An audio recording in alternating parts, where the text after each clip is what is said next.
It's going to be a decisive night for the Bloc Québécois tonight, and here at the party headquarters, we'll find out in a few hours what kind of mandate Quebecers will give them. Joining me now is political analyst Karim Boulos. Thank you so much for being here. Always a pleasure. The Bloc had 33 seats when Parliament dissolved. What happens if they lose the 5, 10, or even a dozen seats as polls are suggesting? Well, ever since Donald Trump got elected, I think we've seen a resurgence in Canadian nationalism.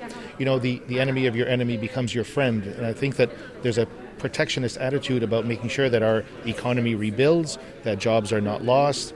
So the future of Canada, including Quebec, is on the top of everybody's mind. So the Bloc Québécois' message has to be more than simply, we are your voice in Ottawa. And I'm not sure that Mr. Blanchet has communicated that quite so clearly to everybody. It's a one-tone or one-noted campaign, and that might come back to bite him in the end. We're in a different ballgame than we were 6 months ago when the Bloc Québécois captured a Liberal stronghold in a by-election in September, and at that point they were sort of in official opposition territory. So how did we end up here? Well, again, you can't discount the Trump effect, for starters.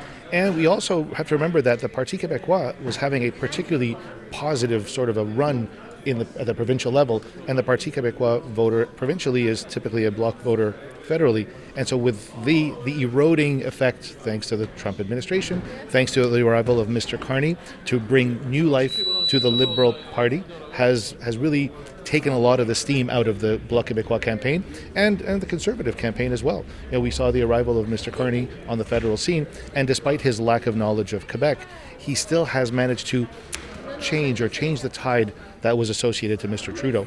So I think we're going to see more people choosing either Liberal or Conservative for the quote-unquote safer bet. So the usual sovereigntist voters, separatist voters, are choosing Federalist parties this time around? Well, they're choosing a Federalist party for now.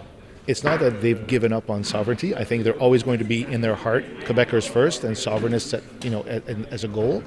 But for the time being, the time is not right. The economy is top of mind. Housing is top of mind. There are other issues that come into play that drive people's voter intentions. Just because they vote Liberal or Conservative this time doesn't mean that they won't change direction in 4 years. Then did Blanchet fail in his, duty to rally his base, with the campaign slogan, I choose Quebec, in this particular political climate?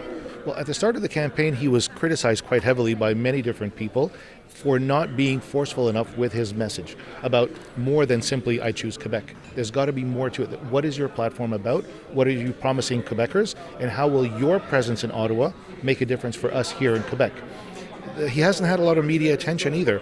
Yes, of course, in Quebec, there have been some media outlets who've interviewed him, but it almost looks as though he's running out of steam in his third campaign, and doesn't have that same vigor that we saw certainly 4 years ago when he was very excited for the rebuilding. He took the Bloc Québécois out of the ashes and put back 33 people in the National Assembly, and I think that wind has sort of come out of his sails. So what does his future look like after tonight? Again, if he can't rally the troops, if he can't show the party strong that he can take them to a more important position for Quebec, again, if you have half the seats, you represent a major voice in Ottawa. If you've only got 15 or 20 seats, it feels like a step or two backwards, which could spell the end of his run as leader. Thanks so much, Karim. Stay with us. We'll have continuing coverage on City News. As of 7 p.m., we'll be broadcasting from coast to coast as election night unfolds. Polls close at 9:30 p.m. Eastern, and you'll hear from the leaders themselves later tonight.